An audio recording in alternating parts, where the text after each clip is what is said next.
I was standing outside, the Michigan winter wind cutting into my skin, when my banking app showed a zero balance. $300,000. The money I sold my entire machine shop for just to save my wife's legs was gone. I called my son. He let out a soft laugh and said, "Thanks, Dad." On the other end of the line, my wife's coughing came in broken bursts, and in that moment I understood the cruelest paradox of all. The one who destroyed our last hope was the very child I had raised with my own hands. But before I go on, please subscribe to the channel and leave a comment telling me where you're listening from. Just knowing someone is out there, listening, is enough for me to keep telling this story. Now, let me take you back to that moment. I didn't stand there long. It wasn't the cold that made me shake. It was the emptiness in my head as I closed the banking app, opened it again, then closed it once more. The number didn't change. I knew I hadn't misread it. I've lived long enough to understand that when something disappears, it doesn't come back just because you look again. I got into the car. The old engine started smoothly familiar, as if it had no idea what had just happened.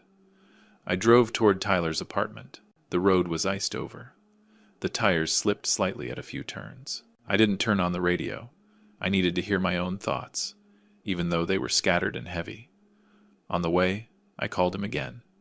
The phone rang for a long time. Then my son's voice came on, clear, relaxed. I asked him directly. No detours, no softening the words. He went quiet for a few seconds, then spoke like he was explaining something ordinary, that he had used the money, that it was a business decision, that I didn't need to worry so much. I didn't yell. I never was the shouting type. I only asked him one question. "Do you know what that money was for?" He sighed, like I had asked something foolish. He said he knew. He said he remembered. And then he laughed. Not loud, just a short laugh. Enough for me to understand he didn't think he'd done anything wrong. By the time I arrived, it was already dark. The apartment lights were on, the large windows facing the parking lot. I knocked. Tyler opened the door, wearing an expensive jacket carrying a scent of unfamiliar cologne. He looked me up and down, his eyes resting on my worn shoes for a beat too long. I stepped inside. The apartment had been newly furnished. Everything, shiny, polished. On the table was an open laptop, charts, figures, projections. He pointed to a chair, told me to sit, as if I were a guest. I asked again about the money. He didn't dodge it. He said he had transferred all of it to upgrade the portfolio. He said it was a rare opportunity. He said if I understood the market, I wouldn't be standing there with that look on my face. Then he added lightly, "Margaret will be fine. Mom's used to enduring things." That sentence silenced the room. I looked at him. I waited for some sign, anything, that he would stop, that he would realize he had crossed a line. But there was nothing. Only the cold confidence of someone who believes he is always right.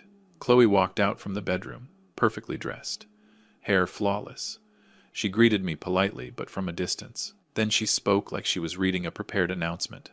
They were moving to Florida, a new villa, a housewarming party this weekend.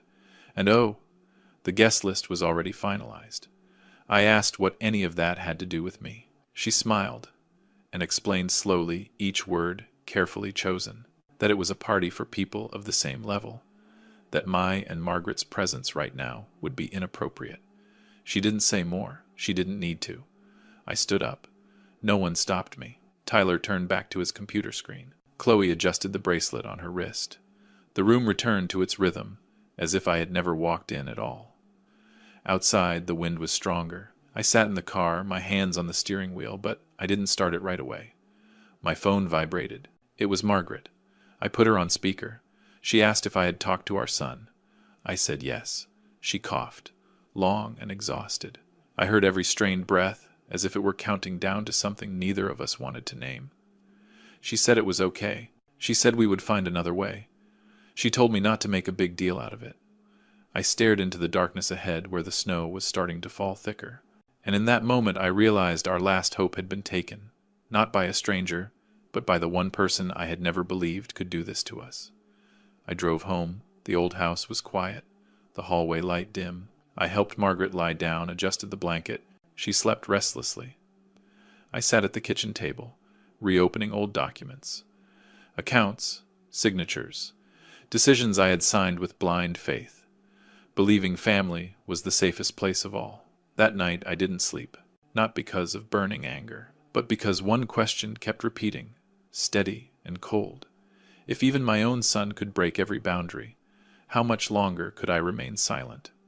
The next morning, I woke up earlier than usual. Not because I'd come up with some grand plan, but because I couldn't sleep the way I used to anymore. When trust is drained dry, sleep goes with it. I made coffee and sat across from Margaret. She ate slowly, her hand trembling slightly as she held the spoon. I watched every small movement and understood more clearly than ever what I had staked my entire life on. After she went back to the bedroom to rest, I returned to the kitchen table. The bottom drawer held old papers I rarely opened. I used to think they were just memories of a working man's life. That day they felt more like evidence of a long chain of wrong choices, stretching back years. The emergency account had been opened when Tyler was still in high school. Back then my thinking was simple. If something ever happened to me, the boy wouldn't be left alone. I put his name on it alongside mine, not because I had to, but because I trusted him. I remember the day I signed the papers. My hands were stained with machine oil. My signature leaned slightly to the side. I didn't read the fine print carefully. I never imagined that a kid who used to wait for me outside the shop late at night would one day treat that account like his personal money. I went through each statement. Small transfers started showing up years ago. Scattered, uneven. Each time just small enough for me to let it slide. Rent money, car repairs, money to turn things around. I saw them, but I didn't ask. I had grown used to covering for my son, as if it were an obligation with no end date. Memories came back out of order. Long winter night shifts, my hands stiff from cold and grease, my worn jacket, and Tyler's new one, hanging neatly in the closet. I remember thinking, at least he won't have to live like I did. I'd succeeded in that. I just hadn't counted the cost. Around noon, a letter arrived. Not handwritten, an official notice printed cleanly without emotion. About an overdue loan. About the possibility of asset seizure if there was no timely response. The name signed at the bottom wasn't mine. It wasn't Tyler's either. It was a signature claimed to be Margaret's. I held that paper for a long time.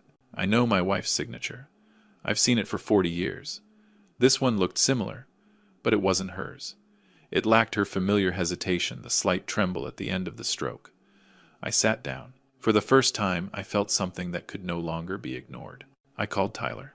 This time, he didn't answer. I called Chloe. She picked up. Her voice was still gentle. I asked about the loan. She said I must be mistaken. She said everything had been taken care of. When I mentioned Margaret's signature, she went silent. Then, she suggested I should get some rest, because lately I'd been a bit confused. I ended the call. I didn't argue. I didn't explain. One thing was suddenly clear to me. This wasn't a moment of impulsive behavior from a son.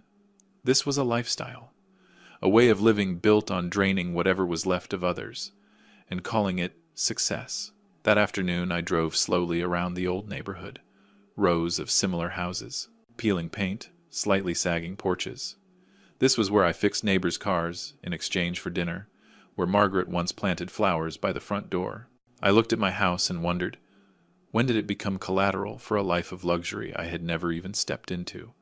When night fell, I sat alone in the garage. The smell of metal and engine oil was still there, even though the shop was gone. And I realized there's a clear difference between pain and awakening. Pain knocks you down. Awakening forces you to stand up, even when your legs are still shaking. I took out an old notebook. I began writing down everything I could remember.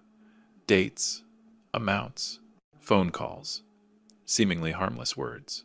I didn't call it revenge. I called it facing the truth. If I stayed silent any longer, Margaret would be the next one to pay the price. And possibly the last. When Margaret woke up, she asked what I was doing. I told her I was organizing some old matters. She looked at me longer than usual. She didn't ask more. Sometimes, silence is the only way to keep steady. That night, I closed the notebook. I knew I had crossed another line. I was no longer just a father hoping his son would stop on his own. I was still his father. But I was also Margaret's husband. And this time, I would not allow anyone to mistake my patience for weakness. I didn't tell Margaret what I was doing. Not because I wanted to hide it from her, but because I needed her to have some peace. Each wave of pain she carried was already heavy enough.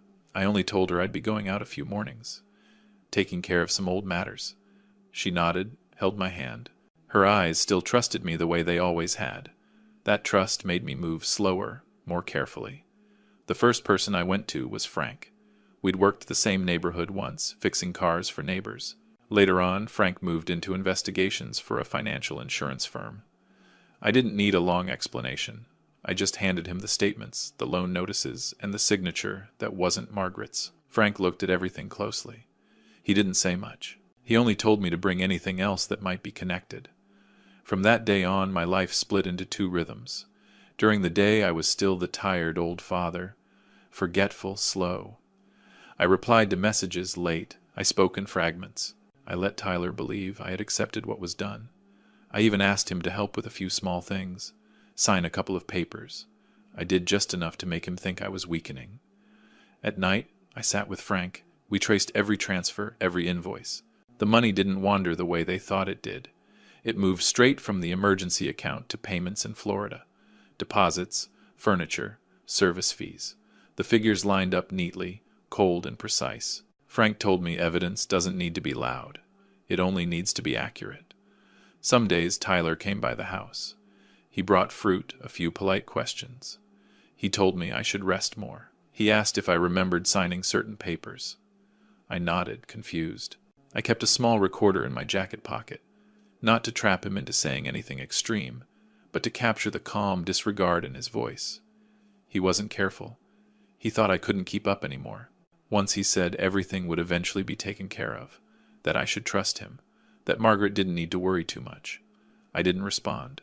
I just coughed lightly, asked him to repeat a few things. He did. Slower, clearer. Frank told me. Sometimes the truth reveals itself when people believe no one is sharp enough left to hear it. At the same time, Frank introduced me to a lawyer. We met in a small office, nothing flashy. I brought my notebook, the copies, the selected recordings. The lawyer listened, asked questions, took notes. He explained a concept I had never considered before. Financial abuse of an elderly person. He said the law doesn't need emotion. It needs timelines, signatures, intent. I went home with a list of things to do. Not long, but heavy. I had to keep playing the tired father a little longer. I had to let Tyler and Chloe believe they were in control. I had to stay patient. Even as each day meant more pain for Margaret, Chloe started calling me more often. She asked if I was preparing for the move. She suggested I sell a few old things. She said Florida was warm, good for health. I listened. I agreed. I even asked her to send me a few bills so I could look them over. She sent them, without hesitation. Maybe she believed I wasn't clear-minded enough to understand them. One afternoon I pretended to faint lightly in the kitchen. Nothing serious. Just enough to scare Tyler. He rushed over, called for help, raised his voice. I came around quickly, apologized for the trouble. I saw something in his eyes. Something like relief. He thought I was declining faster than expected. I let him believe that. Frank reminded me not to rush. Every piece had to be in the right place. We matched the periods when Margaret's pain worsened with the larger expenses. They aligned. We had the forged signature verified by a specialist. Clear, solid. Slowly it all formed a picture that couldn't be denied. There were nights I questioned myself. I was Tyler's father. I had taught him how to stand upright, and now I was quietly building a legal wall against my own son. That question followed me through many nights, but every morning when I saw Margaret struggle to get up, I knew I had no other choice. The day the lawyer said, "We have enough," I didn't feel relieved. I felt calm, a calm very different from the silence before. Not the silence of endurance, but the silence of preparation. I knew the hardest part was still ahead, but this time, I wasn't walking into it with empty hands. We flew to Florida on a bright, sunlit morning. I didn't tell Margaret the full plan. I only said there was a necessary meeting, that I wanted her by my side. She nodded. She was used to me not saying much, and I knew she felt this wasn't an ordinary trip. The villa sat in a quiet area, tall gates, a wide driveway. Cars lined up across the front lawn. People laughing, raising glasses, shaking hands. Faces I'd never seen before. But the eyes were familiar, confident, rushed, always searching for the next advantage. I pushed Margaret's wheelchair slowly forward. At first, no one noticed us. We were just two old people who had wandered into a party not meant for us. Tyler spotted us from a distance. He froze.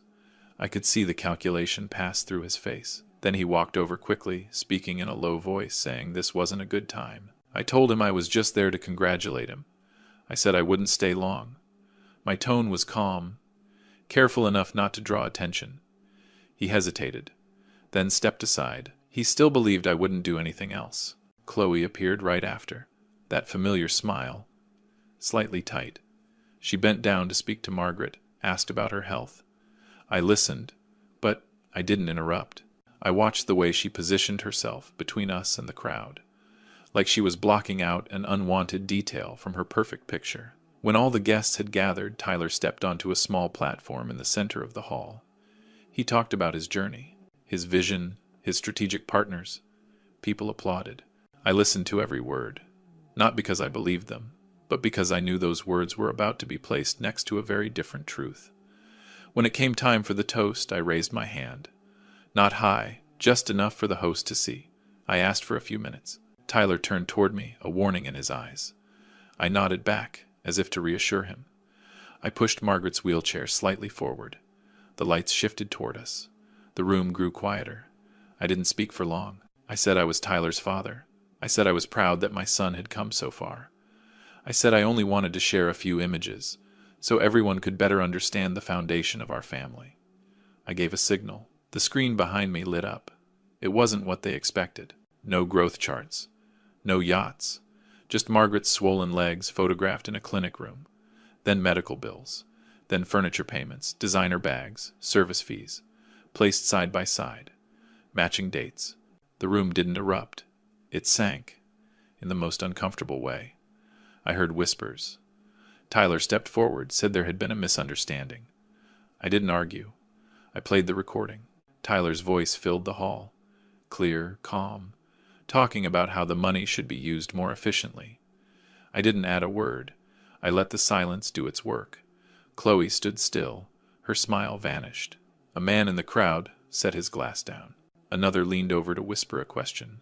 I saw quiet nods. Avoiding eyes. This wasn't an explosion. This was a retreat. Slow, piece by piece. I spoke one last sentence. I said I hadn't come to cause a scene. I came to congratulate my son, and to protect my wife. I said everything else would be handled the proper way. I turned off the screen. I stepped back. No one applauded, but many people walked outside, took calls, spoke in hushed voices. Tyler stood frozen. For the first time, I saw him without words. Chloe grabbed his arm, whispered something quickly. I didn't hear it. I didn't need to. We left before the party ended. Outside, the air was warmer than Michigan, but I still felt cold. I pushed the wheelchair down the long path. Margaret held my hand. She didn't ask anything. She just squeezed gently, her way of saying she understood. In the car, my phone buzzed with messages. Not apologies, questions, requests to talk privately. I didn't respond. I knew from that moment on, the story was no longer in Tyler's hands. On the drive back to the hotel, I watched the lines of lights stretch ahead. I didn't feel satisfied, just a little lighter. Not because everything had been exposed, but because I had stopped pretending. I had stepped into the light with my truth. No shouting, no breaking things. That night I sat beside Margaret. She fell asleep early. I opened the window, listening to the distant sounds of the resort city. I knew tomorrow would bring more calls, more steps to take.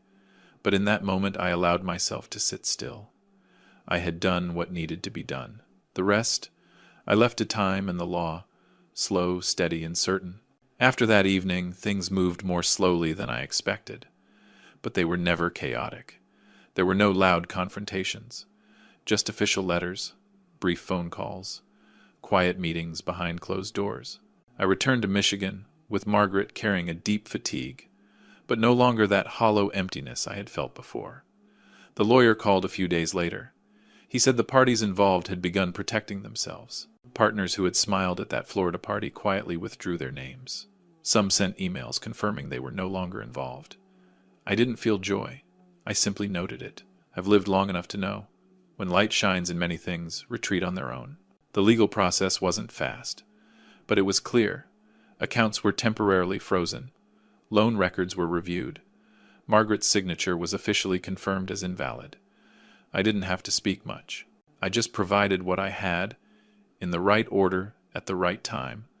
The rest was no longer mine to carry. In the meantime, Margaret's surgery was rescheduled. The doctor said there was still a chance, if it wasn't delayed again. I sat in the waiting room, listening to the steady ticking of the clock. I thought about the old machine shop, about the money that had disappeared, and then quietly found its way back. Not like a miracle, but like a circle finally closing after months of disorder. On the day the court reached its decision, I didn't go. The lawyer called me that afternoon. He said the assets involved had been used to restore the original amount, along with compensation. He said Tyler and Chloe were being held responsible for what they had signed and what they had said. He paused for a moment, then said, "You handled this the right way." I hung up and sat still for a long time. I didn't feel victory. I felt a weight being set down. I thought about Tyler. I didn't call him. I didn't wait for a call either. Some relationships don't return to what they were, and accepting that is sometimes the final step of growing up. Margaret's surgery took place on a quiet morning. I sat in the hallway, hands on my knees, back straight. When the doctor came out and nodded, I didn't speak. I just let out a breath, one I had been holding for months. The days that followed moved slowly. Margaret practiced walking one small step at a time, first standing, then a few steps with support. I stayed beside her, never rushing. Each step required a new kind of patience. I learned how to wait again, not in helplessness, but in grounded hope. One morning, sunlight filled the living room. Margaret took a few steps without holding my hand. She turned back toward me and smiled softly. Not a big smile, just one that told me everything had been worth it. I didn't say anything. I just stood there and witnessed it. A few weeks later, I signed papers to establish a small fund. Nothing large, nothing flashy. Its purpose was simple: to support older people facing financial abuse within their own families. I don't tell my story there. I just wanted to create a place where others wouldn't have to start from nothing, the way I once did. Life slowly returned to its old rhythm. I fixed a few things around the house. I replanted the flower bed out front. Margaret sat nearby, offering her familiar comments. We didn't talk much about the past, not because we forgot, but because we had placed it where it belonged. Some evenings I think about Tyler, about the years behind us, about my choices and his. I don't hold resentment. I don't make excuses either. I've accepted that some lessons can't be taught with words or endless patience. Some boundaries are only respected once they are clearly drawn. If there's one thing I want to say, it's this: forgiveness is a personal choice, but allowing harm disguised as family loyalty to keep destroying your life, that isn't virtue. I am his father, and the final lesson I leave behind is not silence, but responsibility. That morning, Margaret and I sat on the porch with our coffee. The Michigan air was lightly cold. She placed her hand over mine. I looked out at the familiar road, listened to cars passing by. Everything felt ordinary again, and this time, that ordinary life felt fuller than any distant luxury I had ever seen. If you stayed with me until the end of this story, thank you for listening. If it gave you something to think about, please like the video, subscribe to the channel, and share it so stories like this can reach more people. The lesson I take from it is simple. Family is a place for love, not a place to endure in silence. Respect, boundaries, and responsibility matter just as much as blood. When you protect your dignity, you are also protecting the people you love. Thank you for being here. I'll see you.